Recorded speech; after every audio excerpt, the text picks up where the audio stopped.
Hello, friends. I think so. Preeti ma'am is busy. So, if possible, she will be joining shortly during the session. So, we will like to start our session. I am Anisha Mange. On behalf of Women and Young Members Excellence Committee of ICI, welcome you all in Sky High Symposium Series 51. Sky High Symposium is a Wednesday series of programs conducted by the committee for the women and young members. It is one of the Women and Young Members Excellence Committee's initiatives to not only disseminate information to members on technical grounds, but also to disseminate information on non-technical skills, but also to empower and inspire them to come and forefront, realize their verbal skills at public. So today's topic, we would like to have first session, we would like to have Ms. CA Bhakti with the to cover the sessions on regulatory requirement on cyber security and assessment. So for the first session, I would like to have introduction by CA Dipti Modi. So CA Dipti, please continue with the session. Yeah. Thank you. Good evening, friends, members, and all the present participants. It's my pleasure to invite and introduce CA Bhakti Dalbide, who's well versed, very well renowned, and very, I would say, knowledgeable speaker for the day. She's a CA, CISA, DISA with 20 years of experience in risk, governance, and information security. She's a certified ISO 27001 lead auditor, ITIL Foundation, and data privacy lead assessor from Data Security Council of India. She has also contributed to AASB guidance note of bank audit.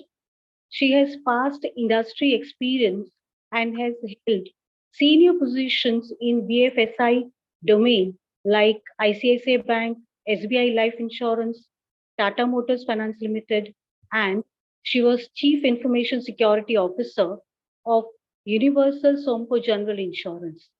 Presently, she is an associate partner with Kirtana Pandit and she's heading cybersecurity division. Welcome, CA Bhakti Dalbide. Over to you, ma'am. Thank you very much, Dipti, and thanks a lot for everyone for appointing me or for calling me to give this presentation. So now I will start my presentation. Is it visible for to everyone? Yes, ma'am.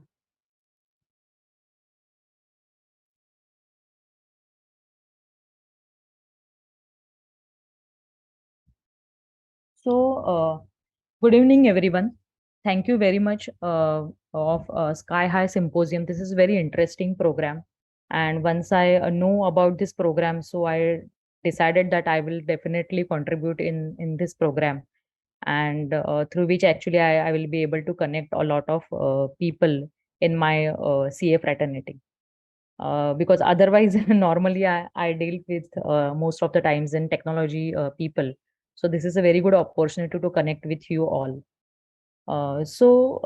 Today I will explain you about the regulatory requirements of cybersecurity, and our flow of discussion would be like that. So first I'll explain uh, how the digital growth has happened in recent path, and because of the digital growth how the cyber attacks have also increased, and in that surface actually how as an individual or as a corporate or maybe as a nationwide, how we need to take a proper precautions, and why the cyber security is becoming a very important part of our life. And because of these all these things, how the regulators are coming into the various regulations, and day by day they have introducing new requirements, and to strengthen our ecosystems, banking and other services. So in the regulatory framework, I will just touch upon the SEBI requirements, IRDA requirement, RBI. These are the existing requirements, and the new two bills are going to come, which is a digital data protection bill, and the another one is a Digital India Act. And last, I will close this session, or at the end of the session, I will explain how, as a CA, we can contribute in cybersecurity domain, or how our actually expertise really need in this domain.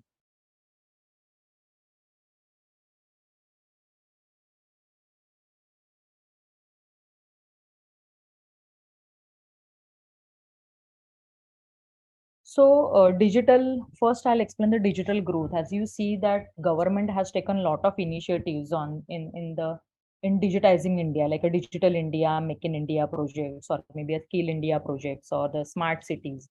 And to actually execute all these projects, they are leveraging on emerging technologies, and they are using various AI, ML tools, or they are also heavily investing on the blockchain technologies.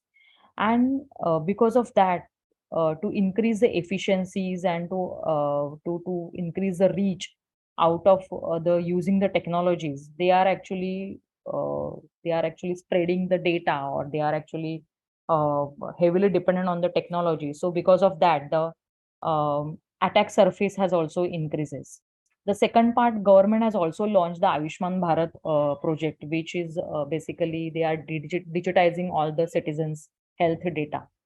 uh, Apart from that, apart from the government, corporates are also investing heavily on automation of their existing business processes. So they are actually introducing various bots, robotic process automation, AI, ML are also the important part in improving their productivity as well as efficiency in delivering the services.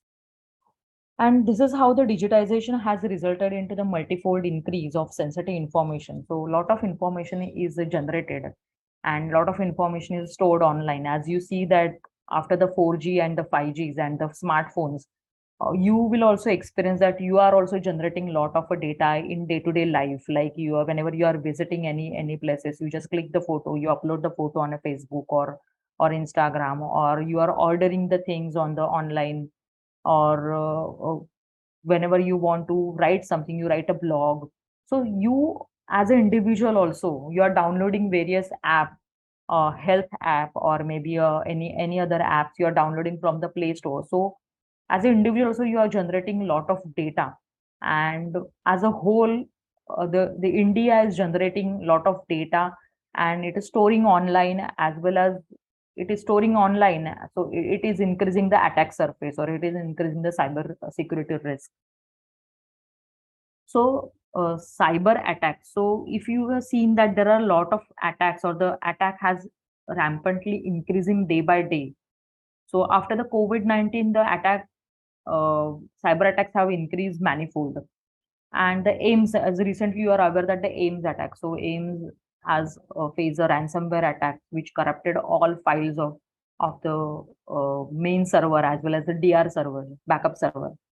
And AIMS have actually the very critical data, which is the health data of individuals, and it is a topmost hospital in India, and uh, being in Delhi. So it is very VIPs are also many times admitted to AIMS, and all these critical important medical records are at the hands, or at the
Hello, there was some internet issue, so I have switched my network.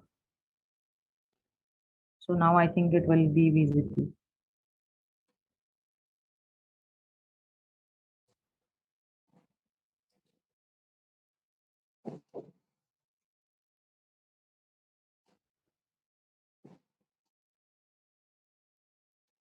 Is it visible now for everyone? Yes, Yes. ma'am. Hello. Okay, okay. So, so where I was, yes, I explained the Sun Pharma attack, and because of these attacks, actually, their ratings have also downgraded. At the same time, the attacks have impacted margins also.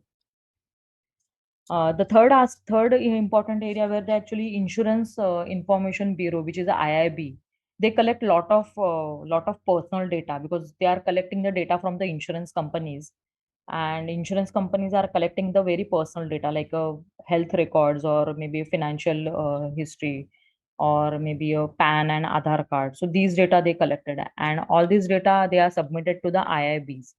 And recently the IIB has also faced the cyber attacks. So these are the various attacks we have experienced in recent past. And apart from that, there are some major attacks on the it is basically the state sponsored attack. So during the COVID time in Mumbai, we have experienced the power outage for 2 days. So that was basically malware attacks. And there was a attacks on JNPT as well as the National Highway Authorities of India. So these attacks are like are state sponsored attacks. So earlier the wars were fought on the grounds or maybe in the air, but now it is like against the is through the cyber attacks, and it is one countries using these mechanisms to attack the other countries. So because of that, not only the individual level but at the national level, that cyber security becomes a very important aspect, or it's an important risk. So what I have explained is repeating that the basically the advancement in technology, and the people have connected through the net, and the economic progress is happening, but at the same time advancement is coming with a critical vulnerabilities, and which resulted into the security breaches. And it is a common place now, or it is maybe it is security is here to stay, or the attack is here to stay. It is not that it is that the someone else will face the attack. It is not that, or the corporates are should not think like I will not be impacted, the someone else will be impacted. So it is not a matter of when it if the attack happens, it is a matter when it attacks happens, then how the corporate should react to that particular situation.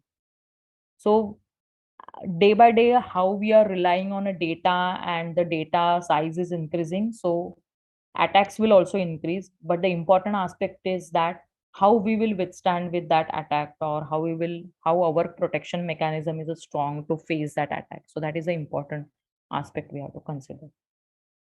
And because of that, actually the regulators are taking a note of various attacks they are considering, and then they are also issuing various guidelines. So uh, if you see regulatory framework for the cyber security, then there are maybe a 4 or 5 major blocks, you can say building blocks. So privacy is a very important aspect, and as you see that the data is a lot of data is generated and personal data is generated. So because of that, the data privacy is taking a larger role, or the maybe a bigger role in the entire security domain.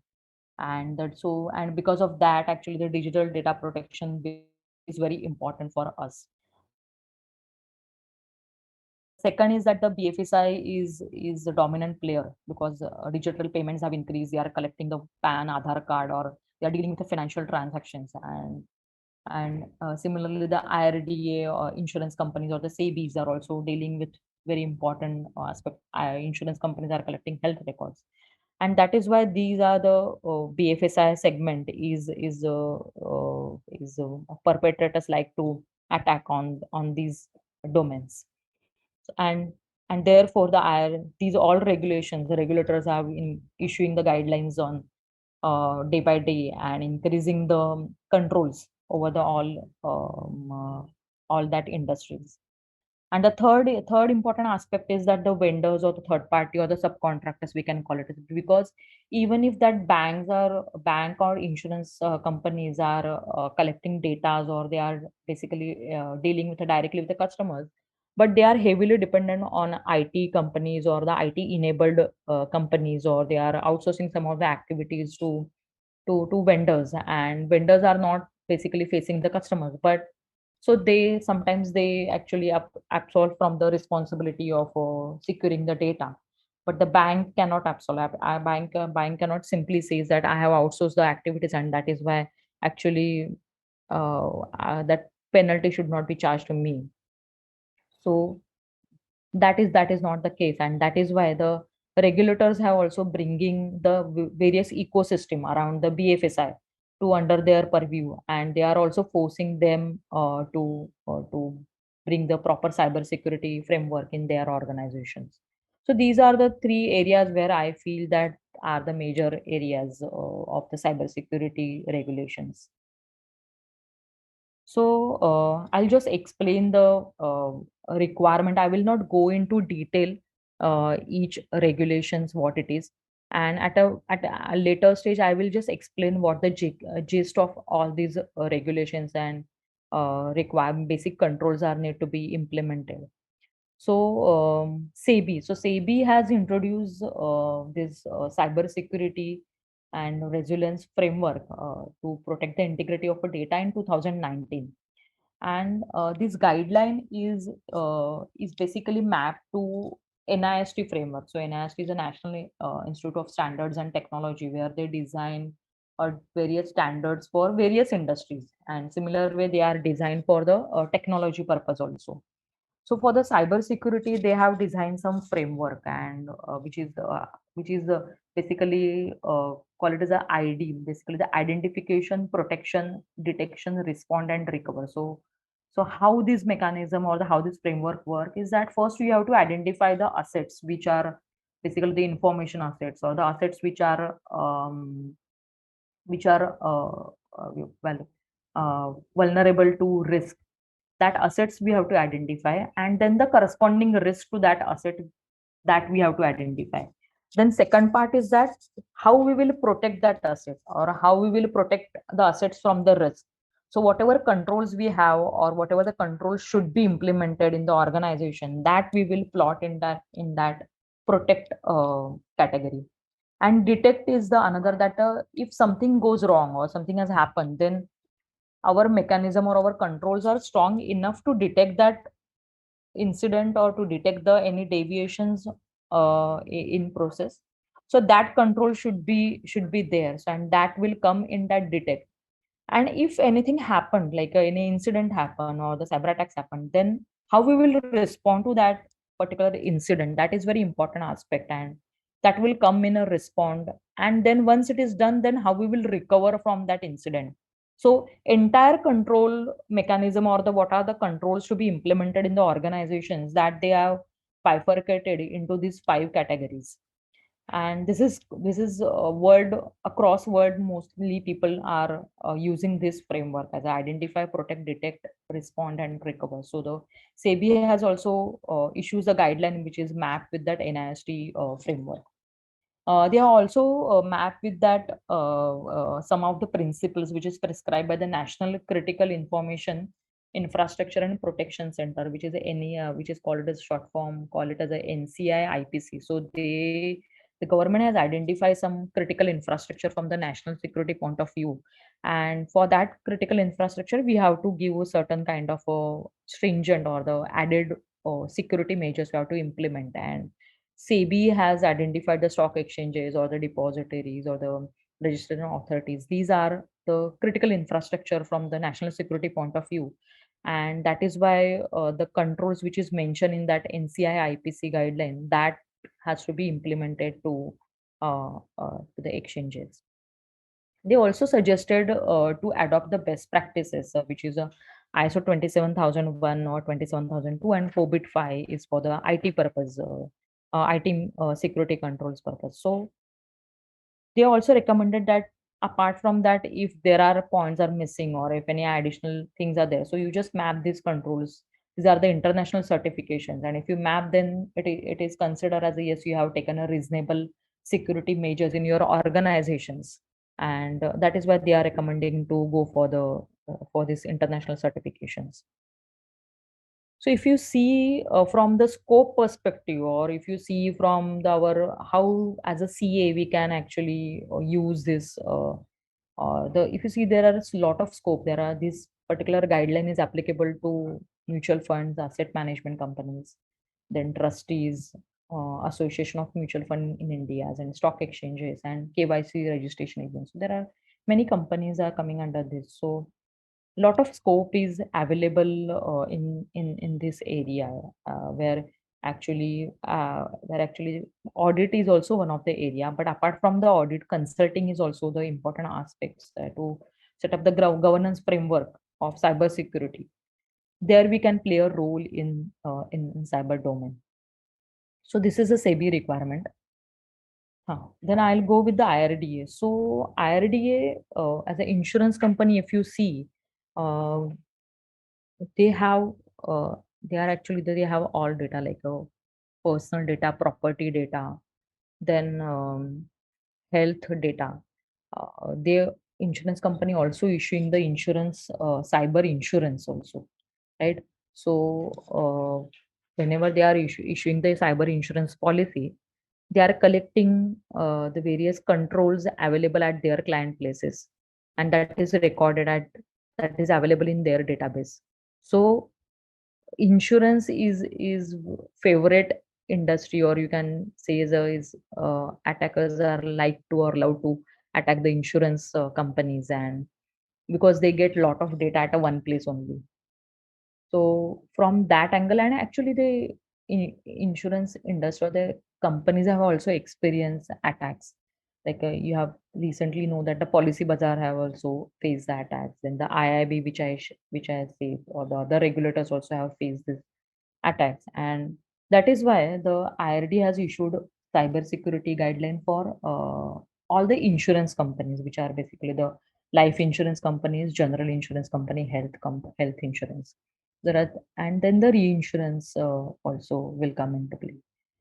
So they have issued guideline in April 2017, and then again the December 2020 they have added certain controls, or they have strengthened the controls for carrying out the vulnerability assessment and penetration testing. So they have increased the frequency of performing such controls. Then last year they have again issued one more guideline of in September 2022, which includes their other ecosystem. So even though insurance company is under the coming under the IRDA domain, but the other peripherals, like peripheral companies like insurance intermediaries, web aggregators, or the brokers, or insurance agents, or the, so these are various ecosystem is working around that main companies or the main insurance industry. So they were not under the domain of or they are not coming under the IRDA's requirement. So, and but they are collecting a lot of data, and they also face the similar kind of attacks, and that is why actually IRDA issued this guideline, which bringing them under their purview in September 2022. But recently, again, maybe at 24th April, a week back, they have issued one more guideline, which is superseded the previous all guidelines. And this is very comprehensive guideline. And it covers all the areas, and it covers all aspects, as well as all insurance companies, as well as all the ecosystems in this guideline. So scope is very large scope. They have also added that the cyber security audits are to be performed, and as well as these audits, they have specifically said that the CA firm, they have added the define certain criteria for performing the audit by CA firm. So earlier it was like a certain empaneled auditor has to be perform the audit. So now they have added this CFM requirement. So because of that, the scope has also increased. One more important thing is the idea is also ask all insurance companies to lay down the social media guidelines for employees, because employees are sharing the company confidential data on the social media, so they should know what they are sharing and what are the implication if they share this company data to on social media. So they also, to sensitize the employees, they ask uh, companies to design this policy. So if you see this applicability of applicability of that guideline, so there are a lot of things are there, like insurers are also there, brokers, corporate agents, web aggregators. So if you put a number in, so there are a lot of numbers, like a 400, 500 numbers of agents, and they have also graded that brokers or the agent in particular category, and they have set a specific controls as per their grade.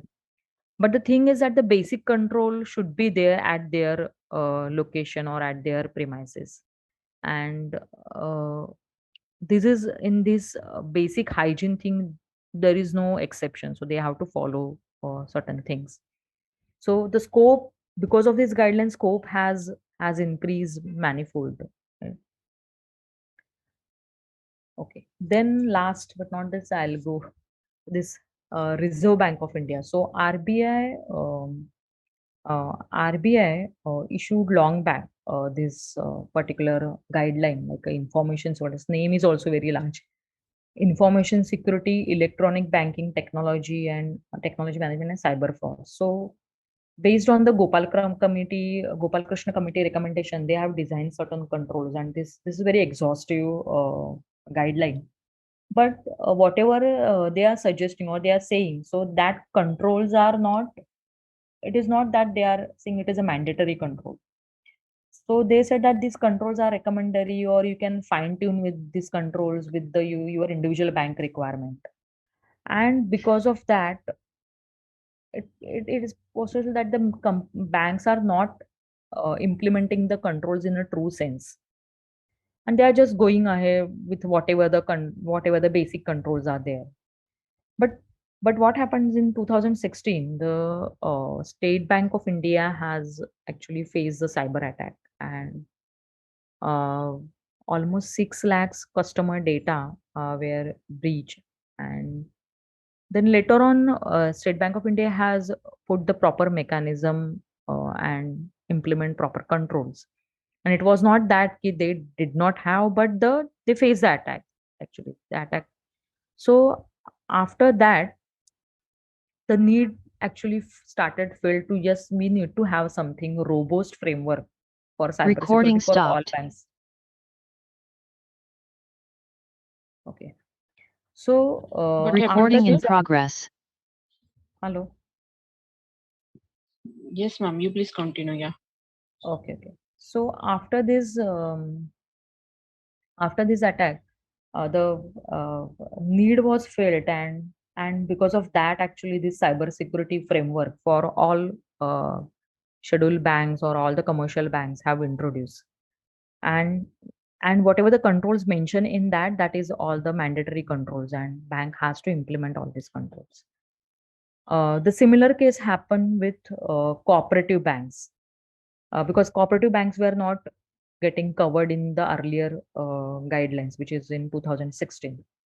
So when the Cosmos Bank attack was happened, and after that, suddenly the happy realization was that no, the not only the scheduled commercial bank or the PSC or the private banks will have a problem of cybersecurity, but the Cosmos or the cooperative banks have also has a lot of money, and because of that, actually the attackers can actually attack their systems, and their systems were not that much foolproof to retaliate that attacks. And that is why after these attacks, this cybersecurity framework guideline for all cooperative banks have introduced in 2019. And then later on, they have made it as a graded approach. So based on their net worth and their infrastructure, they have graded the cooperative banks, and accordingly, they, as per the grade A, B, C, or 1, 2, 3 category,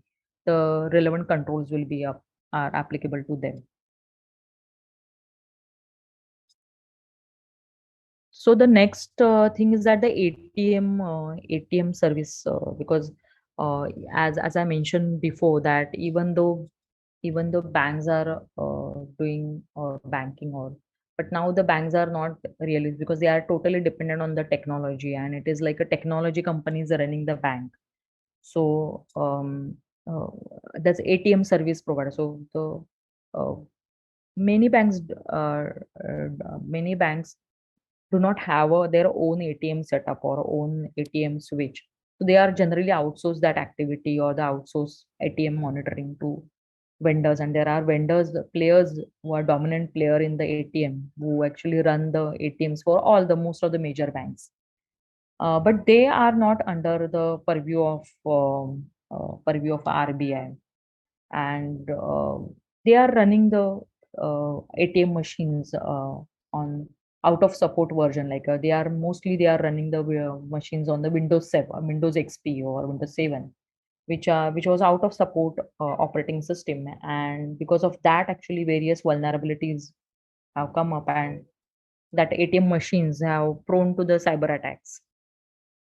And uh, if the RBI is saying the bank that you should get it done for these vendors, to the vendors, so that process was very slow, and that is why the then RBI has come out with guideline, and it was they have given certain stringent controls which are to be followed on ATM machines, like a USB should be disabled, that operating system should be updated, patches should be updated. So there are so many things mentioned in that guideline, and they have also given a timeline to banks, that these are the deadlines before which you have to finish all your ATM machines should be on the upgraded version, or should be compliant with that guideline. So that was the important thing. And then, as I mentioned, that the application, that is ATM switch, or the application service providers, are always out of the purview of RBI. So RBI has issued one more guideline, which is basically what the control should be implemented at a ATM switch providers. And that is also very elaborate one. And they also ask that ATM service or the application service provider, that you should fulfill all these security requirements, and you have to comply, give the certificate to bank, or the bank should perform the audit to visit these places and perform the audit of these ASP. So that was introduced in 2019.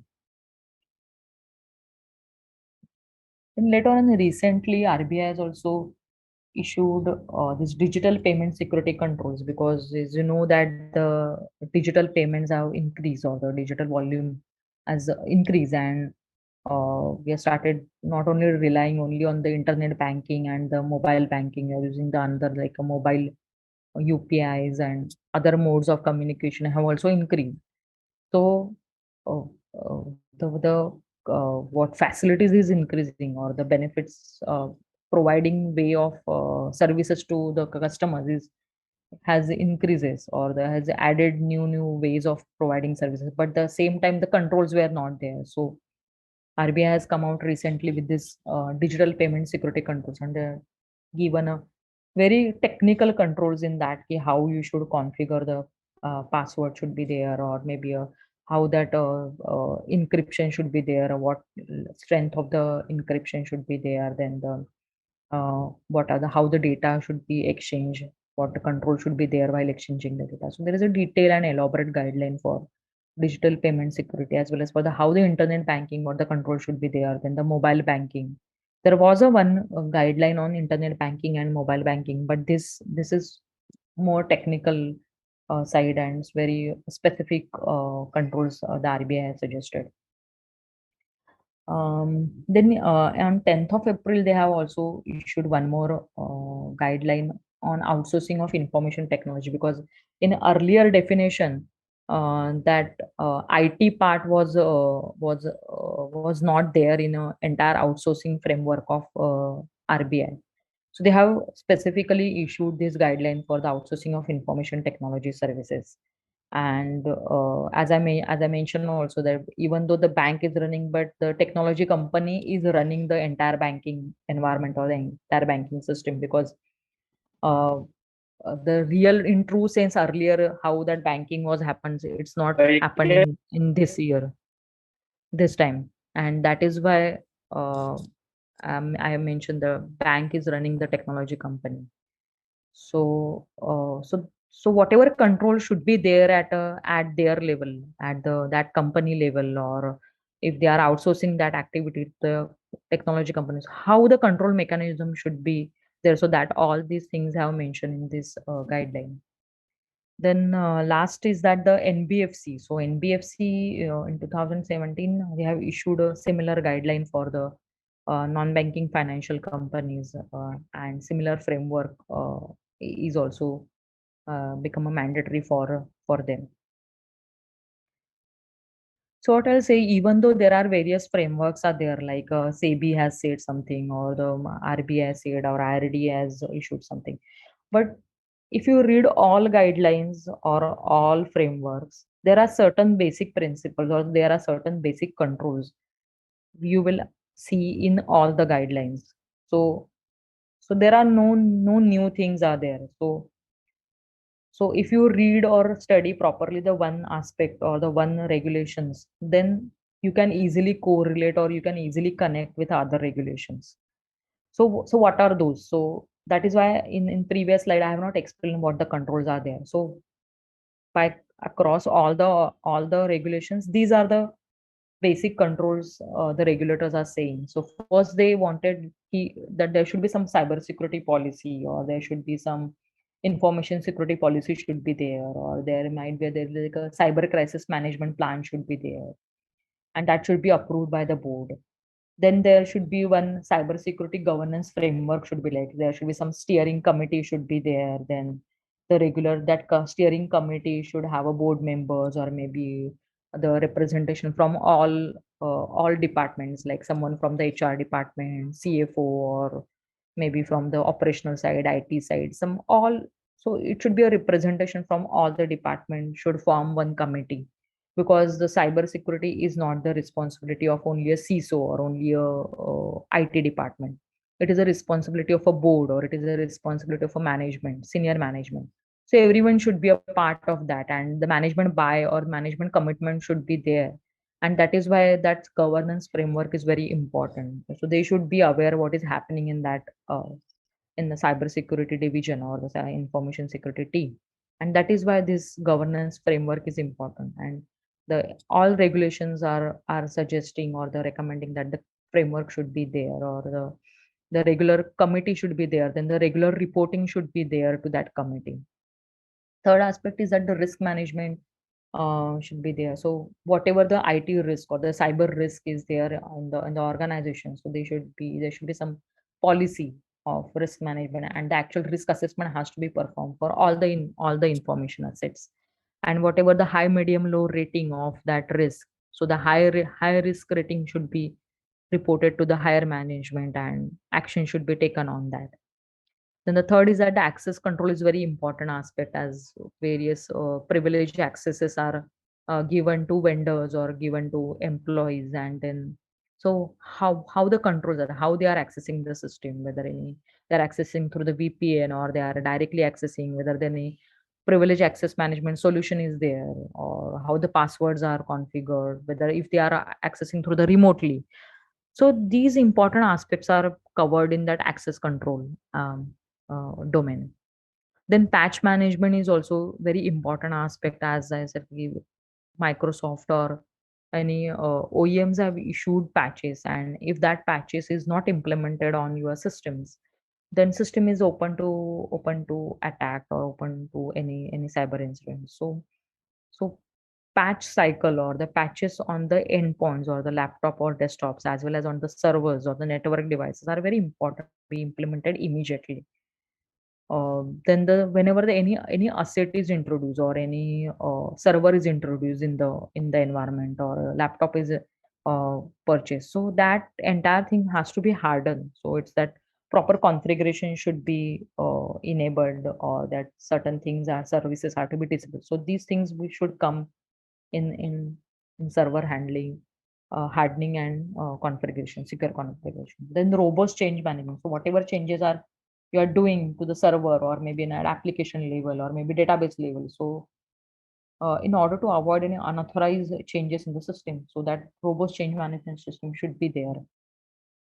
Then the data you are storing, right? So you are collecting a lot of data online, as well as your system is generating or transaction data is there.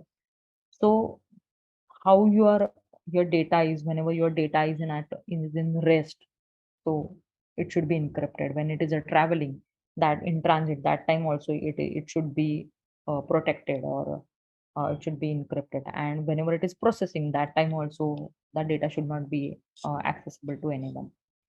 One more point is a vulnerability assessment and penetration testing. So whatever applications you are introducing, many organizations are using the now using online applications or the web-based application, mobile application. So all these are actually accessing from the outside of the corporate network, and for that purpose, these applications, the vulnerability assessment and penetration testing is mandatory thing. And actually regulators are saying you have to perform the VAPT on every change you are doing in your application, or maybe they are in some cases they are saying that you should perform this activity twice in a year.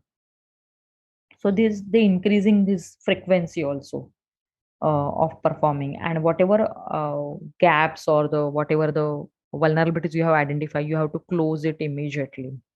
So that is the that controls it is taking. Then application development life cycle. So nowadays it is agile development is there. So quickly these applications are developed and available to users. So in that case there are various security controls are overlooked, and once it is a live application, then it is very difficult to go back to the drawing board and then design. That many security issues at the design level is there.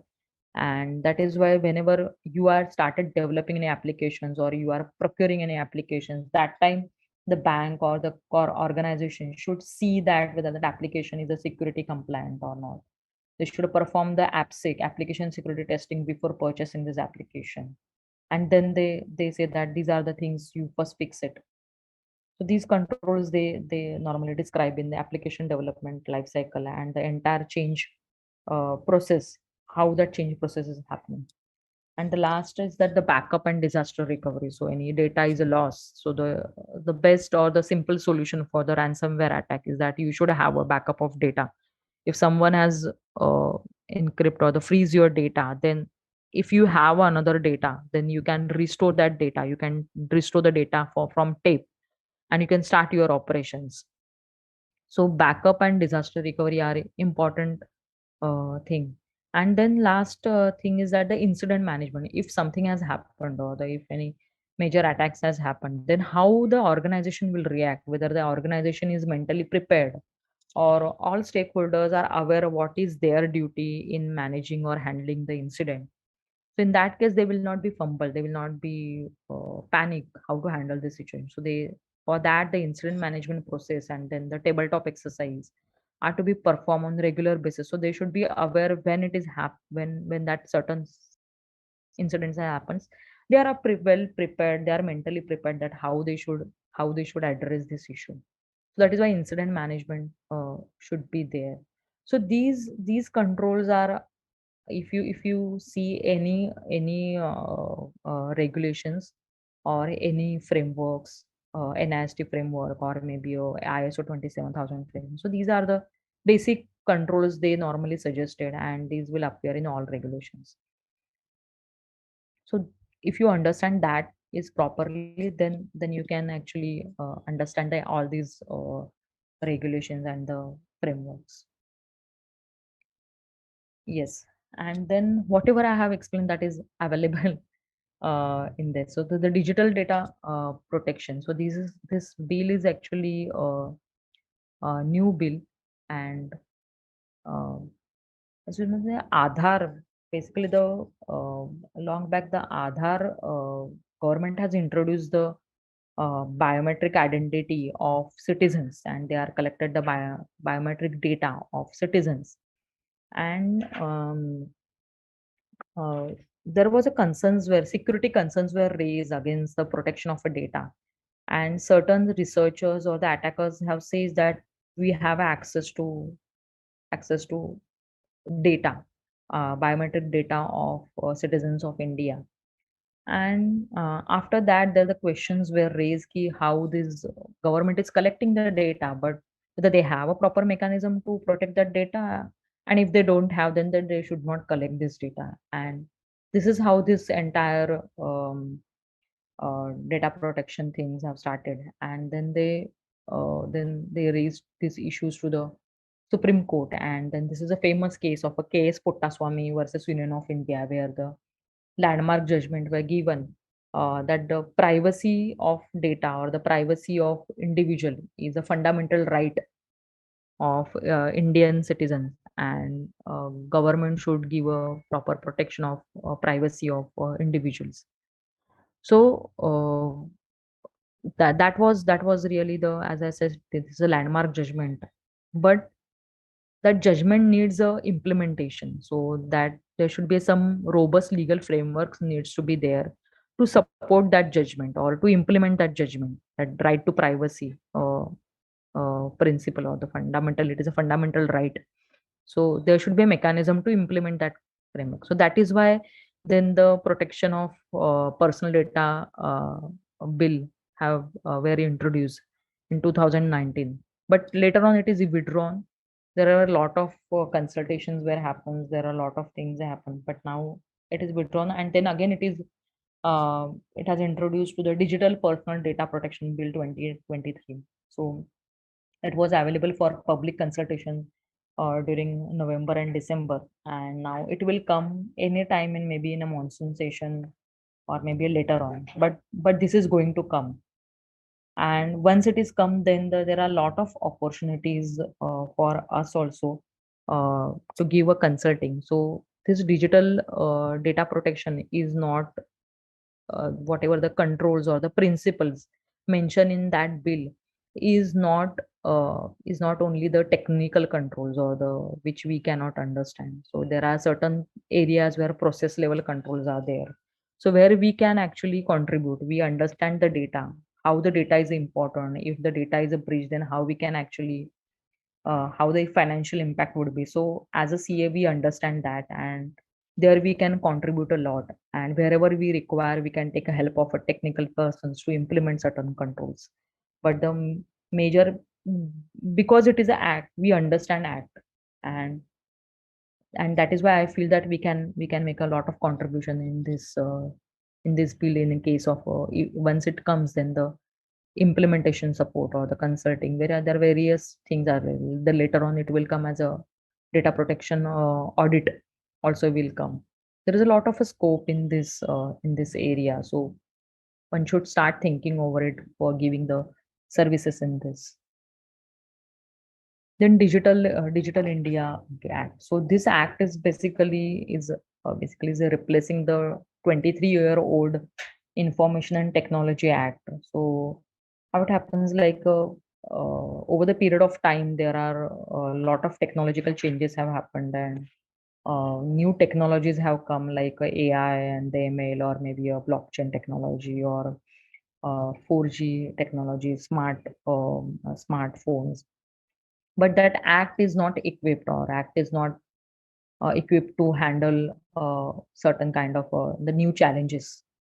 And that is why that uh, act is becomes a toothless tiger. So that is why this needs some kind of a overall, or it requires some revision of where this act. And that is why this Digital India Act is going to come, and this will address the data localization point, then social media issues, then online gaming, cyberbullying. So these are the new age challenges. So that will address in new act. And it also regulates the big tech market practices, because big tech is dominant player, and uh, they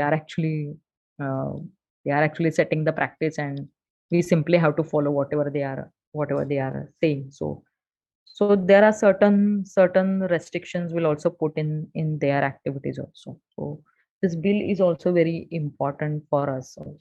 Mm, okay. So this is the last slide, and what I feel that the things I have mentioned over here, ki how as a CA we can contribute in cybersecurity domain. Uh, as I by qualification, I'm CA as well as CISA, and I worked almost out of 20 years, 15 years I worked in technology department. So um, there I feel that the technology persons understand the technology only. They don't understand the finance. They don't understand the business as such many a times. And that is why, but as a CA, we understand that. We understand the business, where we can improve the efficiencies, or if loss or some event has happened, then we can convert that thing into financial impact, and we can report. We have access to CFO, we have access to audit committees and senior management. So whatever the observations are there, or whatever the findings are there, so that we can convert into the financial impact, or maybe some regulatory impact, and that we can actually communicate to senior management. Then it will be it will be very helpful to management also. Or management also, we can actually partner them, or as a consultant, because technology people will highlight the technological issues, but there are possibilities like a senior management will not able to convert that technological issues into financial impact, or the into financial adverse impact. So that part we can play a role if we know technology. It is not that we need to perform certain kind of, like, we should not be an ethical hacker, or we should not be perform the VAPT activities, or we need to perform certain or the configuration at the server level. That is not expected, or that is not required also. But whatever the observations is raised by the out of that VAPT report, or maybe AppSec report, or maybe IS audit, or maybe the risk assessment. So if that we can convert into the financial or the reporting perspective or the regulatory perspective, and if we highlight to the management, I think there we play a very important role, because that gap is missing, which I feel. Apart from that, as various regulations are saying that there are various types of audits are to be performed, like a system audit, cyber audit, or maybe 2 3 audits are normally there in every regulation. So there we can actually see how, with wherever it is required, we can take the help of technical people or the technological resources, and then we can perform certain parts and do the audits. Then third party risk assessment is also very important area, where actually we have to see from the not every time we have to see the understand the technology, but how their vendors is performing, what are their service level agreements are there, how their performance measurements are defined, and whether we are getting these reports, and is properly bill payments are there or not. So there we play a very important role. There are certain areas where the physical environmental controls are there. So by reading any book or something, we will understand that how we have to perform this audit. So there actually this is very big area as where we can play a role. Then implementation of governance framework, as I mentioned, like various regulators or they have first said that you should have some framework. So we can help organizations to set up the framework, governance framework, and these governance frameworks are just like the other enterprise risk management framework kind of a thing. So but there we help. Then various cyber, because regulators are also suggested, or they are also said that security awareness session are to be performed every year to all employees, or maybe C-suite training, or the board members should also be aware of the cyber risk is happening, or the cyber risk of their organization. So there they need to perform some half an hour session, or maybe a 1 hour session, to the senior management or the maybe or the employees. So there actually also these trainings are not need not be very technical ones. So there we can actually give services to client. Then digital data protection bill whenever it comes to, we will help in implementation and the compliance support as well as the Digital India Act compliance level.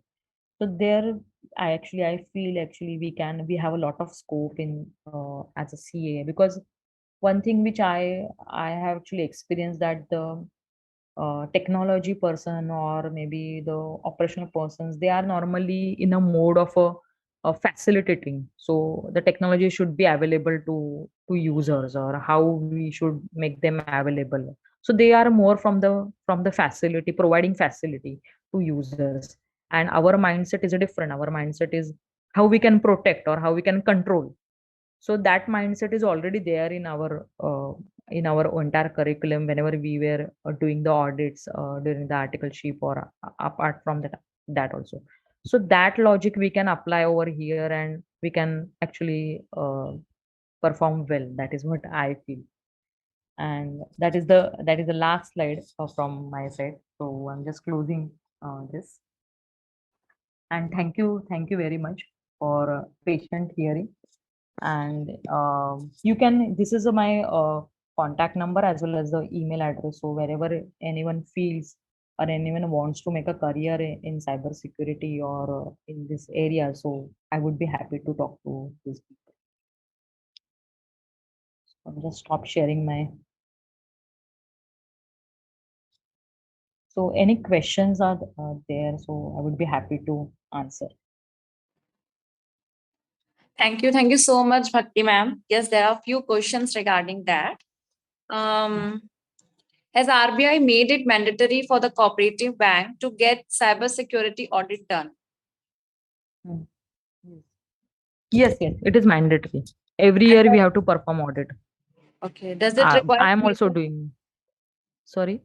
Does it require CISA to perform that audit? Yes, CISA to perform this audit. Okay. CISA, DISA, I think also they said. So many a cases, they are also saying that the DISA can also perform this audit. DISA, CISA. Typically, this requirement, which is IRD has come out. So they have specifically given the criteria for CA firms. And Okay. there we can actually do audits. And ma'am, with respect to the integrity of a data, can you please share the SEBI circular or guideline, or from where we can get that? Whatever the So SEBI circulars or guidelines over there. On SEBI site, if you type on Google SEBI notifications or the SEBI circulars, you will get it all these guidelines in that. Okay. There's one more question, that how can we start practice as an auditor for that cooperative banks? Cooperative bank in system audit or as a overall any audit? It's just written as an auditor for MSME and bank. MSME and bank. So you have to meet internal audit departments over there.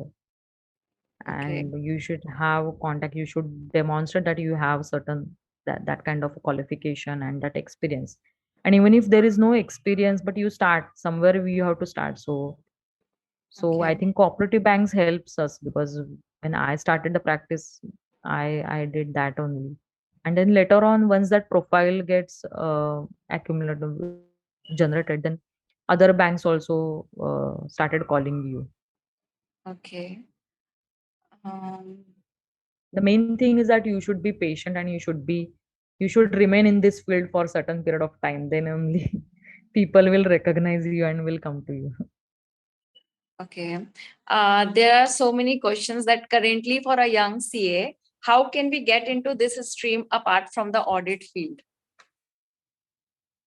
This stream, so you have to do what I said, that is the consulting part. So one is that the consulting implementation of a cybersecurity controls or these guidelines, and the another one is that the audit. But again, that audit is cyber audit, so you directly cannot do the cybersecurity implementation. You should know certain controls how to implement. So for that, if you perform audit, you will see lot of systems, how the big organizations have implemented a control. So you learn from that, and then you can suggest the similar controls to other companies. Okay. It's a request to share the contact detail once again so they can take a screenshot of that. Okay. Yeah. Okay. Participate can take the screenshot of that. Ma'am sharing the screen.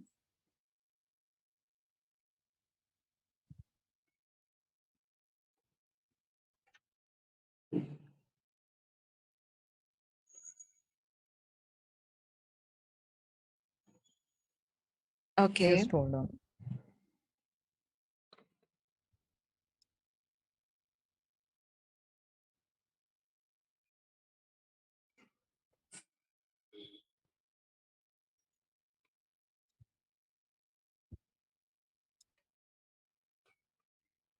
Okay. Participate can take the screenshot of this, ma'am. Share the screen.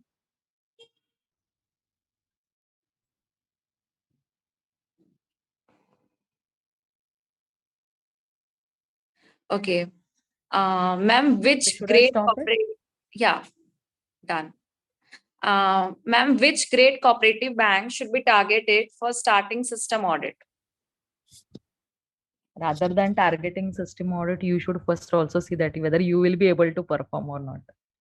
So Okay. that skill sets you need to acquire, because Okay. even cooperative banks will not give you immediately the work, because whatever I have experienced, or most of the time they don't have controls, and in that case you will not learn. So if you want to really learn that, then you should target the major banks like a Cosmos Bank, or maybe NKGSB Bank, or SVC Bank. These are the major Saraswat Bank. These are the major banks in Maharashtra. I'm not aware of about the other states, but these are the major banks which are equivalent to a private bank. Their technology is equivalent to private bank.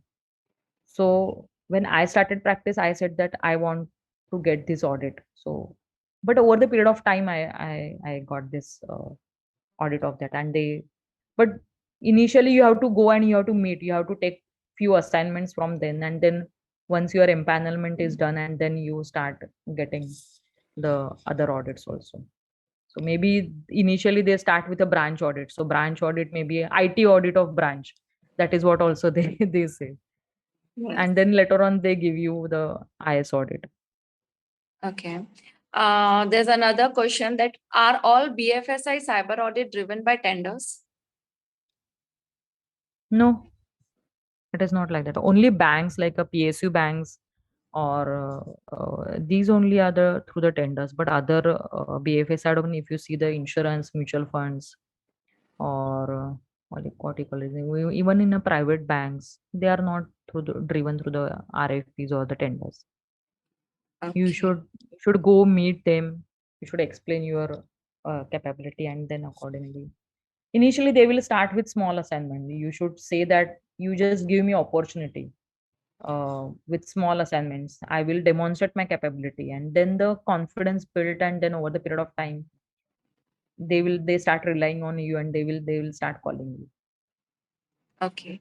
Ma'am, all of us are desperate to know your journey and please let us know how can we also start practice as an IAD audit practicer. All are the similar to these questions only. Please Okay. give us some inspiration. Please let us know how we can start this practice as a young CA or as a Okay. No, as a young CA, you have to start practicing in this area only, because the other areas are, uh, I'm not sure, because I have not done practice in other areas. I was in okay. industry, so I was in industry around 20 years. Out of that, 15 years I was in industry. I worked in major banks like I worked in ICICI Bank. There I saw the stringent IT controls, or SBI Life. So I experience. I work other side of the table. I Okay. worked as a chief information security officer. So my role was to implement all the security controls for the company. For SBI Life, I implemented the ISO 27001 of the data center. So I worked on the ground level, uh, how the technology work, what are the controls are there. I used to sit with tech team persons who normally raise the tickets. I used to sit with a firewall administrator understand how the firewall works, how they are actually taking the actions whenever there any attacks are happen. So I learn from that. So many time it so happened that I have to over the period of time I leave my actually the CA as a qualification. Whenever Okay. I discuss with anyone, so no one is actually come to know that yes, by qualification I'm CA. So that much level actually you should attend, even though you should know the technology. And now the technology is the way actually where the other nowadays business will run. So normal audits and other practice may not be there, or maybe a different skill sets would be required if you really want to do practice. It is not that keep practice practice मतलब आज अभी practice नहीं है अभी आज in future there is no practice for CA. It is not that practice is there, but the areas are different. So you have to acquire that different skill sets. You have to acquire that new knowledge of that new area. Then you will grow. And the cyber security is one of the area where actually actually the practice is there available. And in which I have started. So a lot of requirements are there, means I'm not getting the resource. That is the challenge.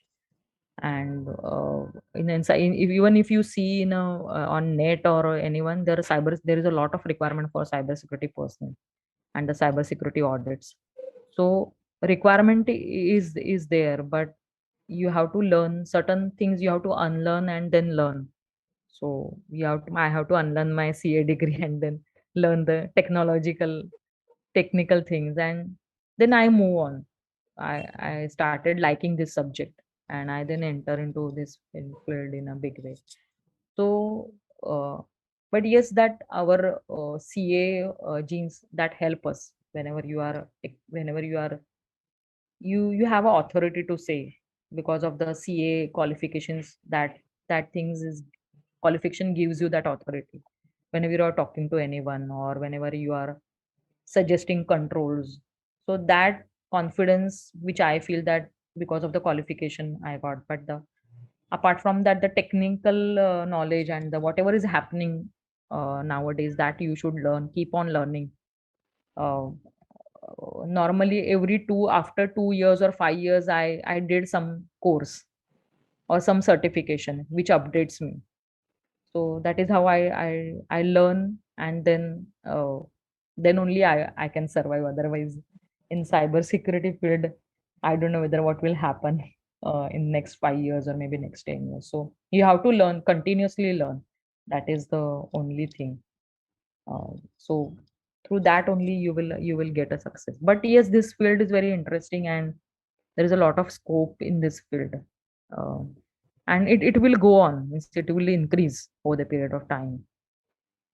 Okay. So if anyone is interested, definitely you should try this field. Okay. Ma'am, do we need certain empanelment for this audit? Which audits? This cyber security audit or the IS audit? No, there are no. As I mentioned, like a PSU bank is only having the empanelment and the RFP process and then tendering process. But other banks are typically your firm is empaneled and they give you the work. But you need to approach whatever I said. You keep on approaching people over there, and then only they will give you job. Okay. Um, Ma'am, in short, what you suggest us ki how can we upgrade our skill in this audit? Like if somebody is zero in this field, and how he or she can start practicing in So this you field? should first start DISA, then give CISA exam. That is the Okay. starting point for you. And then you start actually working with in any organizations or maybe any consulting thing where the actually system audits are performed. Then only you will learn how these audits are performed, because only being a CDSA or only being a CISA, Okay. that knowledge you cannot actually, you need to know na how to execute audit, or how to actually, if you are saying that whether the default password should be disabled, that is the control it is mentioned, or maybe you can say it is a privilege access that admin should be disabled. So you should know where to go and where to search on these servers, or how you have to collate that data or the extract the data from the servers or from the application. So you should know that. So the qualification or the things will give you that these are the controls to be there, but how to check that controls will only experience will give you. So first you have to do CISA or DISA and then actually perform the audit. You engage with companies or the consultings where they are actually doing this kind of audits. Then only you will learn. And if you learn for maybe 1 or 2 years rigorously, then you have an idea about how these audits are happening. Then Okay. then you will start learning or you will start exploring the various areas, new areas over there. Okay. Thank you so much, Bhakti ma'am, for the wonderful session. And I would like to extend our gratitude to our esteemed speaker, CA Bhakti ma'am, for joining us today and sharing her invaluable insight on the topic. Bhakti ma'am is an inspiration for us, and she already shared the screen. There are so many queries, and they are writing over there. Ma'am, nice session. Thank you so much, ma'am. And soon they are going to ping you in the given number. And thank you so much, ma'am, for the wonderful session. And we would also like to express our appreciation to CA Preeti ma'am, the chairperson of WYMEC, and CA Abhay Chajir sir, the vice chairman of WYMEC, and to our speaker, Bhakti ma'am, Namrata ma'am, and our whole team of WYMEC that make this event happen. And finally, thanks to our audience for attending and participating today's event. There were more than 484 participants for this session. Thank you so much, ma'am, for the wonderful and the valuable things to us. Thank you. And now I would Thank like you. to Jagriti ma'am to just further conduct the session. Jagriti ma'am. Thanks a lot. Hello, my dear friends and members. It's my great pleasure to introduce today's speaker. I will give brief introduction of today's speaker, Ms. Namrata Chatri. She is qualified in May 2021. She is currently working with RC Jain and Associates LLP since 2 years of her post qualification. Her expertise is in income tax scrutiny, litigation, and search areas. She has also given articles in Women and Young Members Committee. Now handing over to Namrata for today's topic on assessment and scrutiny in income tax. Namrata?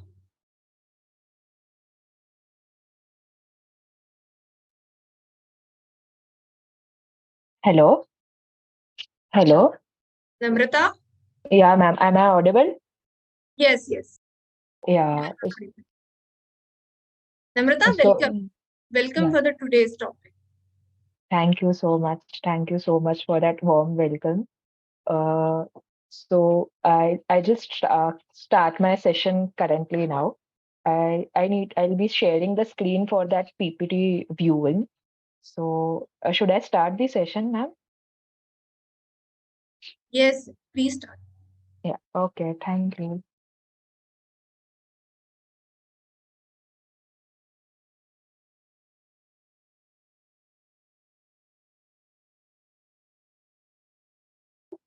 Just a sec.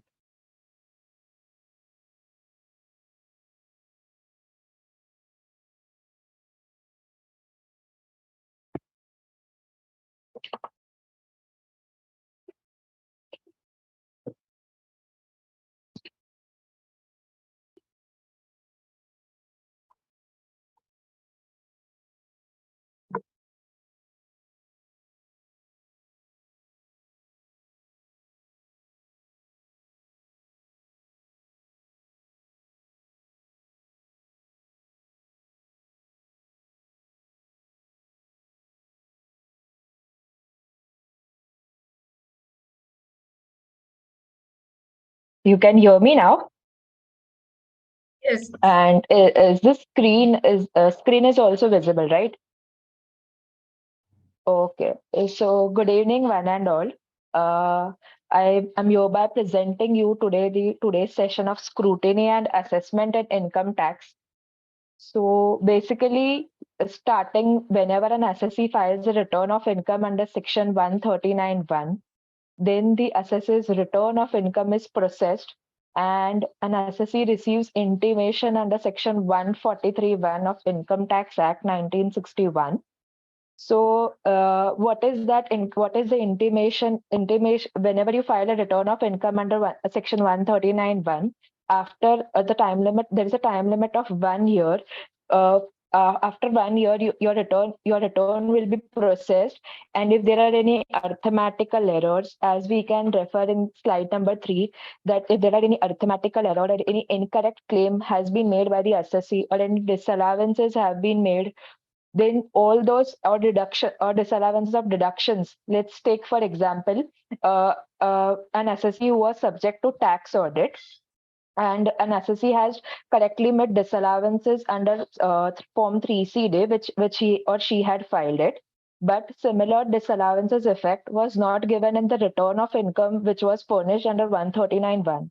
So now, while processing of intimation under Section 143(1), there is a possibility that income tax department may get into this error, and he might send you, while processing the intimation, there might be mismatch and stating that this disallowance of claim which you have made correctly or disclosed correctly in Form 3CD, but you have not made that disallowances in your return of income under Section 139(1). So this is also one of the claim which, while processing the return, like while processing the intimation of 143(1), which can be encountered. Then, secondly, let's take for example, while processing the intimation under 143(1), your gross receipts as per 26 AS are amounting to rupees 100. But when you filed your return of income, you have mistakenly shown gross receipts as rupees 50. So this being one error, and this is a type of error which can be encountered while processing the intimation under 143(1). Secondly, there could again be an event wherein the gross receipts are of rupees 100, which are correctly reflected in 26 AS, and the TDS is supposedly 10% amounting to 10 rupees. But in the current year, assessee wishes to declare income of rupees only 50 rupees income only. So he wishes to carry forward the TDS corresponding TDS credit of rupees 5 in next year. But he hasn't done that, and he has failed to do that and carry forward the TDS credit in the next year. So again, there becomes a there is a chance that in 143(1) processing, you have declared the income of rupees 50 only, and your gross receipts show your gross receipts in Form 26 says shows the income of rupees 100. So basically, all those types, there are various other examples or various other adjustments which at the time of processing of intimation under 143(1), all those events can be encountered, which can be reflected in slide number 3 of the presentation. Then moving on to the example, that if you like, what is the time limit for the income tax department to send you the intimation under 143(1). Earlier, the time limit for income tax department to process the return and send the intimation under 143(1) to know if there are any deviations or variations from the uh, income which are declared by the assessee was earlier it was 9 months. Earlier it was 1 year, and now it has been earlier it was 9 months, and now it has been changed to 1 year. So 1 year, let's take for example, I am an assessee. I had filed my return of income for financial year 21-22 in the month of July 22. So now the department has to send me an intimation on or before 31st of March 24. So in the slide number 4, I have also quoted an example for that reference, that what is the time limit for income tax department to send us the intimation. All these time limits become very crucial when assessee wants to file an appeal at the higher authorities in case any arithmetical errors credits are not being given, or even for filing rectification under Section 154 of Income Tax Act, or any such scenarios. So in income tax, basically all those time limits which are time bound to the income tax departments as well as assessee for complying becomes very much crucial at any point of time if you want to take the next further course of actions. Then Secondly, moving on to the next slide, which is what is basically an assessment. When an assessee gets a notice or is subject to assessment, so scrutiny and assessment, basically scrutiny states that if an assessee has filed his return of income and that an assessing officer feels that there is some deviations, or something is suspicious, or some there are transactions which are subject to scrutinize, he might send you a notice under Section 143(2) of Income Tax Act 1961.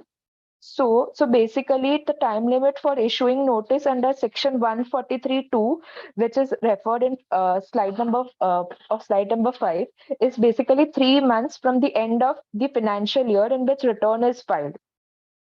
Earlier, the time limit for sending the notice under 143(2) was 6 months, which has been shortened by the Income Tax Department to 3 months. So now, if I want to know as an assessee whether my case will be selected for scrutiny or not, or whether the return which I have filed is accepted as it is, or it might be subject to some deviations or discrepancies. So the right way for me is to wait whether I'm receiving the intimation under 143(1). After receiving the intimation, if I am receiving any notice under 143(2) or not. So moment I file my return of income, from 3 months from the end of the financial year in which my return is filed, so I will be bound by the notice. If there is any notice or I'm subject to scrutinized, I'll be getting that notice up to 30th of June 2023 in case of financial year 21-22. So if you have filed your return of income for the immediate financial year of March 22, and you want to know that will you like your return of income which you have filed is accepted or not, you can see if until 30th of June 23, if you are receiving any notice under 143(2), you can decide whether it is like you will be coming to know whether it is selected for scrutiny or not. So basically, in 143(2), there are two types of scrutiny assessment which happen. One is limited scrutiny and other is complete scrutiny. Under limited scrutiny, basically any area of your balance sheet items will be subject to scrutiny. Let's take, for example, I filed a return of income. I was subject to tax audit. I duly furnished all the income tax returns and tax audit on time, and at the time of selection of my case was selected for scrutiny under 143(2). In case of limited scrutiny, I was issued a notice stating for verification of my loans and advances. So now, when departments issues any notice to you under 143(2), if it is specifying only one area, in the example referred of loans and advances, then it has only right to scrutinize the books to all the details with respect to loans and advances, and not any other area. And if it is let's take for other example is, I have been issued notice under 143(2), wherein my all books of accounts, the assessing officer has requested me to produce all the books of accounts. So there is no specific area as of loans and advances being restricted. He has right to view my complete books of accounts, and then ask details in the further notices which he will be issuing under 142(1) and following the notices as well. So basically, there are two types of scrutiny which happen. One is limited scrutiny and other is complete scrutiny. Now the process flow goes on. Then you are subject to issue of notice under 142(1). Then you are again subject to issue of notices of show cause notice, wherein you are given an opportunity that why particular addition, whatever discrepancies were there, why particular addition should not be made to your total income, and why you should not be paid XYZ amount of demand which has been assessed while the processing of your return of income, and which was subject to assessment. So now here one more notable point comes into the picture is that if only if you have filed your return of income under section 139(1), then and then only you will be subject to issue of notice under 143(2). If you have not filed your return of income under 139(1), then you will be first getting a notice under 142(1), wherein the assessing officer would be requesting you to provide the list of documents by way of notice, and all the necessary documents which he might be thinking that these are relevant for for verifying the books of accounts. So this was a distinguishing point wherein you will have to like if you have not filed a return of income, then you will not be subject to 143(2) first. You will be subject to 142(1). Secondly, what happens is let's take for example, I am an assessee. I had filed my return of income under 139(1). Then I was subject to issue of notices under 143(2) in time bound manner, that is on or before like 30th of June 23, because all the concepts which we are discussing currently in this session would be pertaining to financial year 21-22 and AY 22-23, since there are various changes before and after which are being coming into picture by the department by way of extensions in form of circulars and notifications. So currently all the deadlines which I'll be speaking or adhering to will be pertaining purely to financial year 21-22 and AY 22-23. So in continuing my example further, I filed my return of income under 139(1). I was subject to tax audit, and I duly furnished my tax audit report as well. Then I was in receipt of notices under 143(2), and I received notice under the tab of limited scrutiny, and I had received notices that assessing officer wants to verify my loans and advances and as well as unsecured loans, like the loans which I had given and loans which I have received, both loans. Then, subject to all the details which were asked by the assessing officer under 143(2) and 142(1) were duly furnished by me. And further, I was in receipt of notice of show cause notice, as I mentioned earlier, that by an addition of rupees, let's take for example the show cause, in that example, the loans and advances quantum was somewhere around 5 lakhs. So, by addition of rupees 5 lakhs should not be made to my total income. So what happened after furnishing due all the details duly with the assessing officer, even granting an opportunity for video conferencing, which is an available right with us since all the appeals have become faceless. Even after taking those opportunities, availing all those opportunities, the assessing officer did not consider my plea, and he made an addition under 143, which is an assessment order 143(3). So now what happened? Now there was a demand which was raised on amount of rupees 5 lakh, and let's take for example that was raised under section 68, and I had to pay tax amount on that along with interest. So now I have two remedies over here.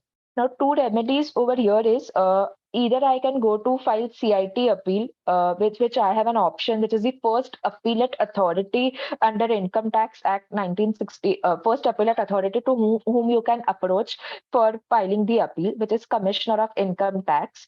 So I'll be going to the Commissioner of Income Tax, and I'll be submitting my I'll be filing my appeal. So now basically there is deadline for filing of appeal.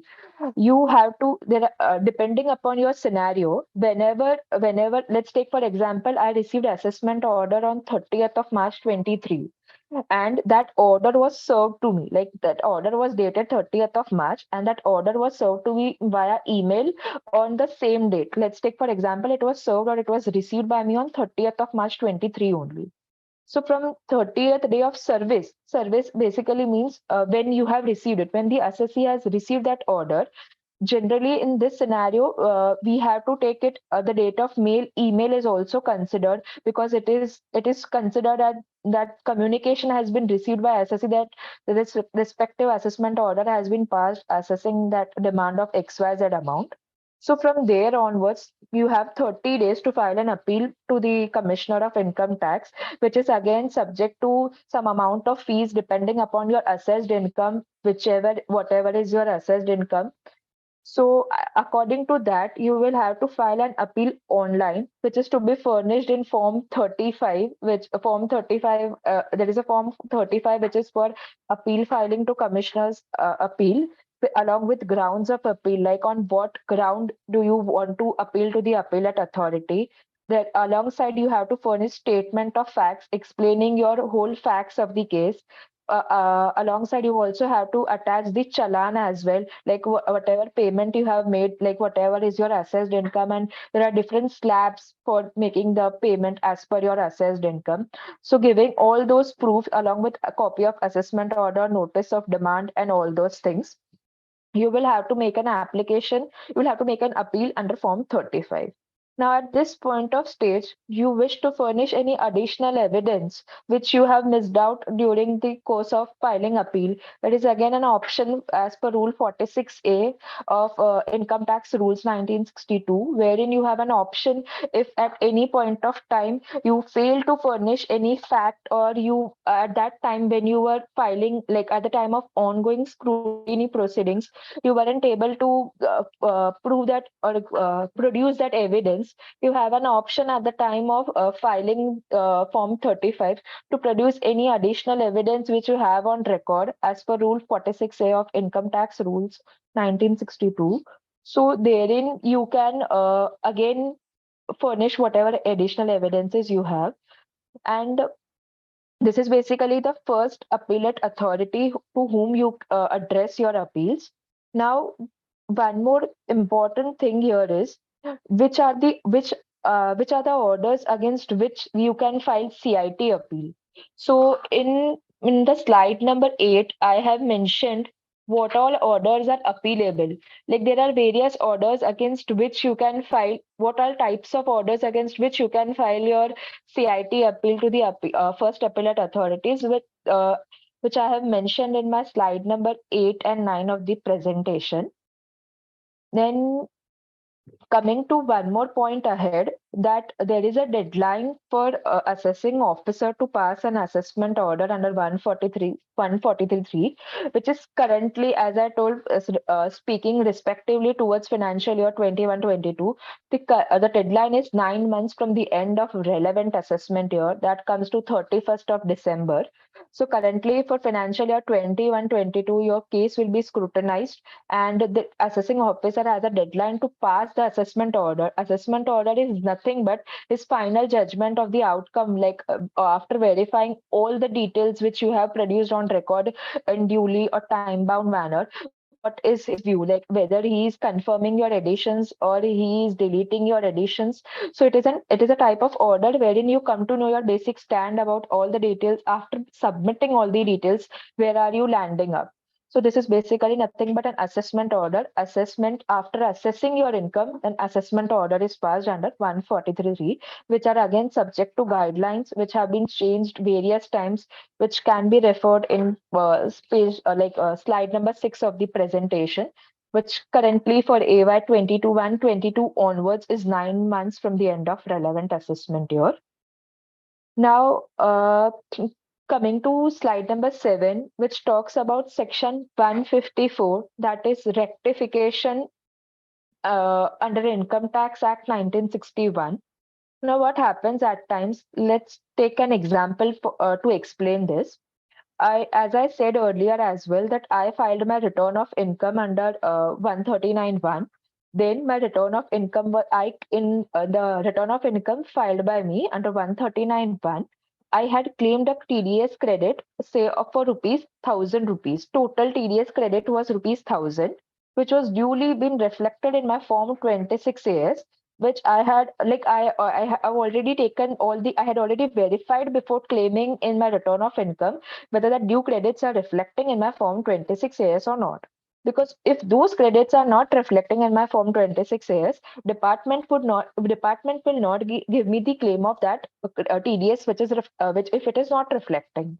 So what happened at the time of processing of my return under 143(1), uh, my return was processed, and in spite of getting the credit of rupees 1,000, like TDS credit of rupees 1,000, department erroneously, or at the time of processing, he gave me a credit of say let's say for example only rupees 800. So TDS credit originally claimed by me under 139(1) was 1,000, while the processing of intimation under 143(1), I got TDS credit of rupees 800. Now, what options does an assessee have if there is any such type of scenario which is encountering or it is coming up? So now what I can do, I have received an intimation under 143.1. So now since this is an arithmetical error, or this is an error which is subject to rectification, because this error is like this TDS credit is completely being reflected in my form 26 as, I can file rectification under section 154 of Income Tax Act 1961, which can be filed online as well, like online on the income tax portal. Under the rectification tab, we have three options. Like there is file rectification, wherein you have to file rectification online, wherein you have to attach your XML file. Same XML file, just you have to select 139.1 tab, and you have to upload that same XML file which you have furnished under 139.1. That is one option. If you want under rectification online, you have three options. One of the option is that attaching the XML file. Second option is we have an option of tax credit mismatch on the income tax portal itself, wherein your credit will be reflected, what all credits are reflected in form 26 as will be reflecting over there. It is visible, and you will have to select that option, and accordingly click on the relevant TDS credits, and then again submit the rectification request. And the third option is reprocess the return of income. But if you select the reprocess option, again your return will be subject to reprocessing again, and you will be you will receive an order under section 154. Under section 154, you will be getting to know that whether all the claims, like all the TDS credit claim which you had made and which is already reflecting in form 26 as, whether you have received those claim or not. So again, this is a facility which is available on the income tax portal, so that there is no harassment to the taxpayers or the assessees. Like even despite being reflecting in form 26 as, the same credit was not being granted. So this is an option which all assessees can avail for such type of events. Now there are various type of events like or errors which can be resolved under 154. Like if you want to increase your income, or if you want to increase your refund amount, so this is subject to scrutinizing. So 154 will not allow you to decrease your income or increase your refund amount. If any claim which is not in the favor of department, you cannot do that under section 154 of income tax, like reducing the refund or reducing the income. So this is not an only arithmetical errors, and the above, like below mentioned in my slide under on page 7, only those type of errors can be rectified under section 154. And there is a time limit of 4 years from the end of financial year in which we want to rectify our order. Since in our case, let's take intimation under 143.1 is a rectifiable order under 154. So the moment you receive intimation under 143.1, from 4 years from the end of financial year in which you have received the intimation, you have the time limit to file rectification online. And you can, even if you wish that this is not happening online, with like first initially the rights are with CPC, and then if you wish to transfer the rights from CPC to AO and file a rectification with assessing officer, even you can do that in some scenarios wherein you feel that CPC, despite of filing so many rectification requests, the rectification order under 154 is not giving you that credit. Then you have an option to transfer your rights from central processing center to the assessing officer and file a manual rectification with the assessing officer as well. Now, even supposingly for let's take the rectification order under section 154 which was received was not in your favor. So again, you have an option to file appeal to the first appellate authority, which is CIT appeal, which I earlier mentioned the timelines, and from like 30 days from the date of service of order, and you are subject to some payment of fees, which is like what is your assessed income.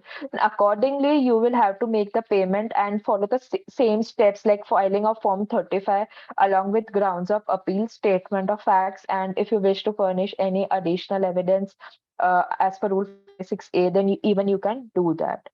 Now, what happens post that is, uh, then post that, supposingly you file CIT appeal, that is in Form 35, with respect to all the orders which I have referred in my slides. What happens then after filing CIT appeal, you will be in receipt of notice under Section 250 of Income Tax Act 1961, wherein the CIT appeal, that Commissioner of Income Tax, he will be sending you a notice to explain the detailed brief of your case, like what was your claim and why the addition should be deleted in your case, and what all are your grounds. Like it is an opportunity given to the assessee to make a stand and make his submissions. So therein, basically the process is you basically furnish a paper book along with the index that you have, that these are our claims and why the addition should not be made. You can substantiate your evidences along with the help of judicial pronouncements as well.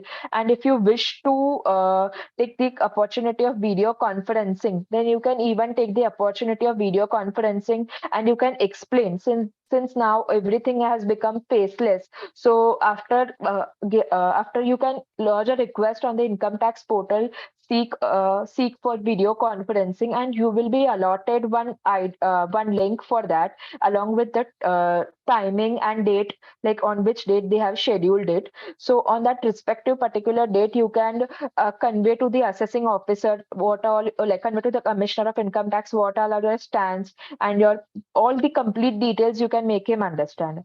After due verification and submissions from your end, CIT appeals, that is Commissioner of Income Tax, will pass an appellate order. Like appellate order basically is nothing but order which is passed by Commissioner of Income Tax, which is CIT appeal, and that CIT appeal will pass an appellate order, which is nothing but order under Section 250 of Income Tax Act 1961. Now, what will happen? Let's say, for example, taking my example ahead of loans and advances, where my loans and advances of rupees 5 lakh, and there was demand determined. Now this loans and there was an addition of loans to loans and advances of 5 lakh. Now this addition, even after filing CIT appeal and even after the passing of CIT appellate order, my addition was confirmed. Like CIT confirmed that this addition of rupees 5 lakh should be made. It was confirmed that no, nothing was deleted. So now again, I being an assessee, I have an option to file an appeal to the second appellate authority, which is appellate tribunal, income tax appellate tribunal. This filing of appeal to the income tax appellate tribunal is basically furnished in Form 36 of Income Tax Act 1961, wherein this appeal filing is basically offline. Currently, you will have to furnish the Form 36 goes in three sets. Like it even goes to your assessing officer, it even goes to your commissioner of income tax, because he is intimated that assessee he should be intimated, like against that assessee has gone to the appeal against the said order. So you will have to furnish Form 36 along with statement of facts, grounds of appeal, your appellate order, then if there was any earlier assessment which was done under 143.3, and there was again reassessment which is happening again, then the reassessment orders as well, and a copy of a challan as earlier as we had already furnished as in Form 35 at the time of filing CIT appeal as well. So basically, there are various fees which are prescribed according to your assessed income. Whatever is your assessed income, according to the assessed income, you will have to make payment of the ITAT filing fees. Now, your one more, it is a time limit for filing ITAT appeal is again 60 days from the date of service of order. Again, the date of service of order again plays an important role over here. And definitely under Form 35 and filing of Form 35 and Form 36, that is CIT and ITAT, these appeals can be condoned if you have a sufficient cause to delay that you couldn't find it in a time-bound manner. Now, again, an interesting fact over here is when you file CIT appeal, the assessee only has a right to go to CIT appeal. Now, what if like at the time of filing income tax appeals, like to the second appellate authority, which is our appellate tribunal, income tax as well as the income tax department, both like assessee as well as the income tax department, both have the rights to file appeal against the income tax appellate tribunal. let's take for example, in the 5 lakhs scenario, the case was not in my favor, like in assessee's favor. So assessee went for income tax appellate tribunal. Let's take the reverse scenario, like the 5 lakh addition which was made was in my favor. Like department had deleted my CIT appellate authority had deleted all deleted the additions. So now department being agreed can even file an appeal to the income tax appellate tribunal for that purpose. So income tax appellate tribunal, it is not that only assessee can file, even income tax department can file, like depending upon the case to case scenarios which are undertaking, like which are happening with the orders. So time limit as well as fees, we have to comply with them, like whatever are the fees for filing ITAT appeal. And this herein, as I mentioned, that departmental appeal against the order of commissioners, like which I currently said that even department has right to file appeals against the order of commissioner. But this, like, when can department file that appeal against the order of commissioner? There are certain conditions to comply with that. So now, if you can refer to the slide number 14, wherein I have mentioned that if the departmental appeal shall be allowed only and only if the tax effect which is involved is exceeding rupees 50 lakhs. Now, the notable point over here comes that tax effect should purely be including the tax amount, and it should not include any of your interest component. It should be purely your tax amount, which should be exceeding rupees 50 lakhs. Again, this amounts of departmental appeal are subject to changes every now and then by the circulars, but the latest circular has the limit of rupees 50 lakhs only. Earlier, the limit for filing departmental appeal was 20 lakhs, and now it has been changed to 50 lakhs by circular number 3 2018, which I have mentioned over here. So, if department wishes to file appeal, then department has to verify that the tax effect of the transaction is exceeding 50 lakhs or not. And what is tax effect is nothing but what was your tax on total income which was assessed, and the difference, if like the differential amount which has computed between the total amount which you had computed, and after assessing the income, what is your total tax amount which is coming into picture. So difference of both the tax amounts which is currently coming after the additions and which you have originally filed, the difference of that tax amount should exceed 50 lakhs, then and only then department will have a right to file appeal against the order of commissioners. After filing the appeal against the order of commissioners, assessee again, there is one more concept of cross objection which comes into the picture, which is nothing but form 36A. 36A is nothing but a memorandum of cross objection, like on filing. If an assessee has filed an appeal to ITAT, like assessee, like let's say for example, I have filed an appeal to ITAT authorities, and the opposite party is to be intimated about the appeal, and he can file memorandum of cross objection under form 36A. There is no prescribed fees, like there is no fees for filing memorandum of cross objections. Only it comes with a time bound of 30 days from the date of service of notice, but there is no particular fees which have been if you want to file memorandum of cross objection, there is no defined fees for that. Secondly, again, if even after the received, if even after you receive the order of ITAT, and if you are not satisfied or if it is not going in your way, you have an option to file appeal to High Court against the order of appellate tribunal. But it is a very notable point that you can file appeal to ITAT only if the case involves a substantial question of law. So it is very important that only if it is a substantial question of law, only and only then you can file an appeal to High Court, or else you cannot file an appeal to High Court. In that case, you have an option againly to go for writ petition under Article 226. If you wish to go for filing a writ petition as well, you can explore that option depending upon the facts of the case. And there comes a time bound of 120 days if you wish to file the appeal to the High Court. Now, filing an appeal at the Supreme Court is actually not there as per the Income Tax Act, but you again, after the order of High Court, you can file an appeal to Supreme Court as well. But this is actually not anywhere there catered in Income Tax Act, but we again have an option for filing an appeal to Supreme Court or against the order of High Court. Also, you again have an option for filing writ petition as well. So this is a structure, like how the scrutiny assessment, basically a regular assessment goes on. There are various type of, like we have many more things which are there in assessment, that is reassessment under 148, which is completely like ongoing. Like if you have filed your return of income and it was currently accepted, and then assessing officer, if he finds that there is some evidence which he has furnished, like he has some evidence to reopen your case, then first issue you notice under 148A, and then all the 148, like reassessment is again an option under Income Tax Act for the income tax officers to issue notices under 148 as well. And 263 and 264 are again section 263 is basically, if you got your assessment order under section 143, wherein all your deletion, like all your additions were deleted.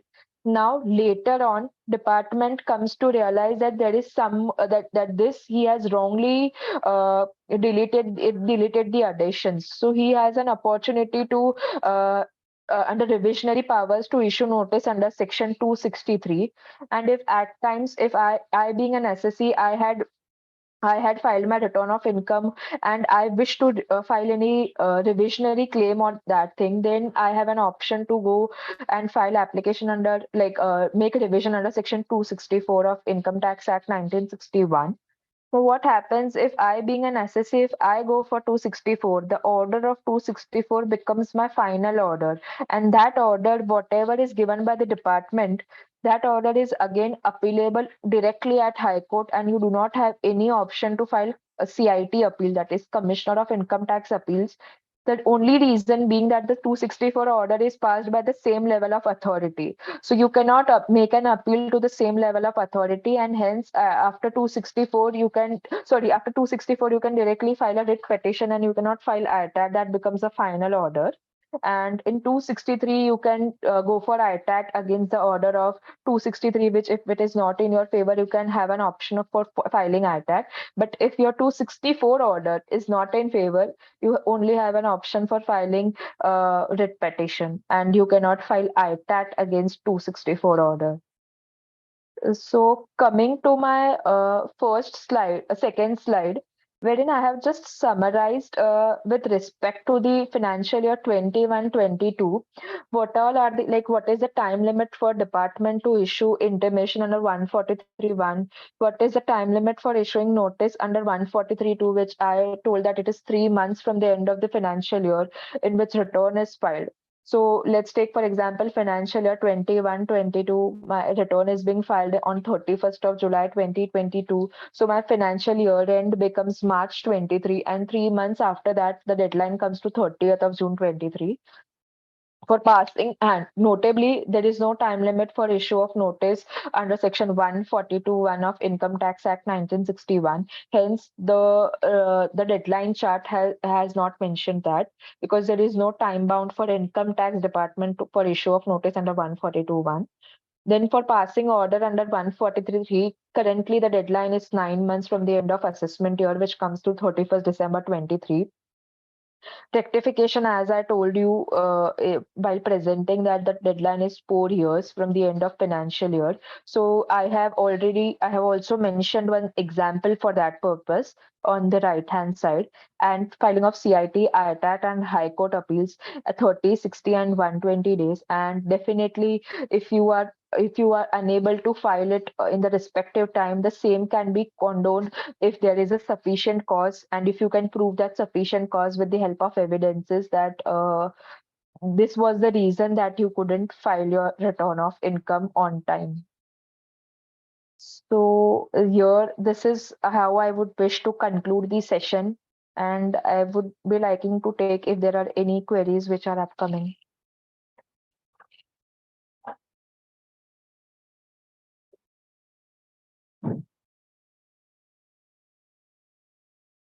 Hi Namrata. Hello, I ma'am. would I would like to inform you that you have summarized the session so well that I am not able to see any questions from any participants. We'll just hold for 1 or 2 minutes. If any questions Okay. are there, I'll just read out for you. Yeah, yeah, sure.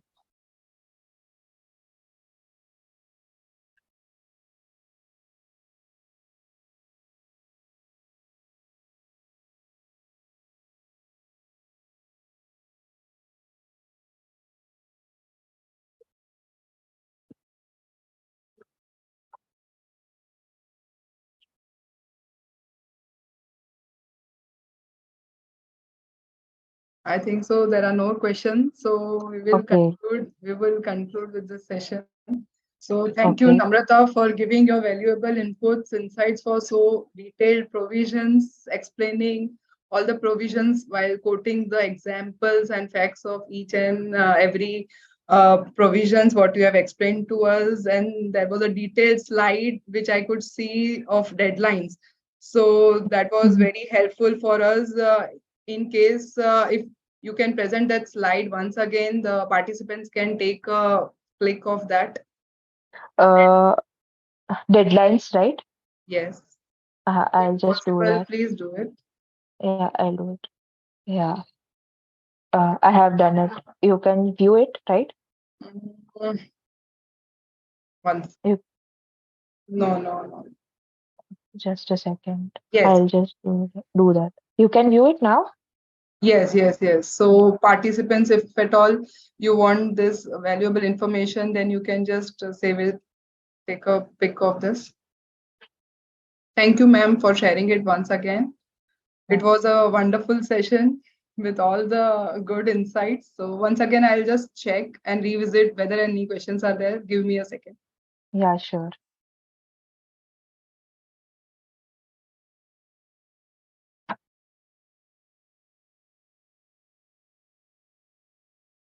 So no questions. Thank you, Namrata.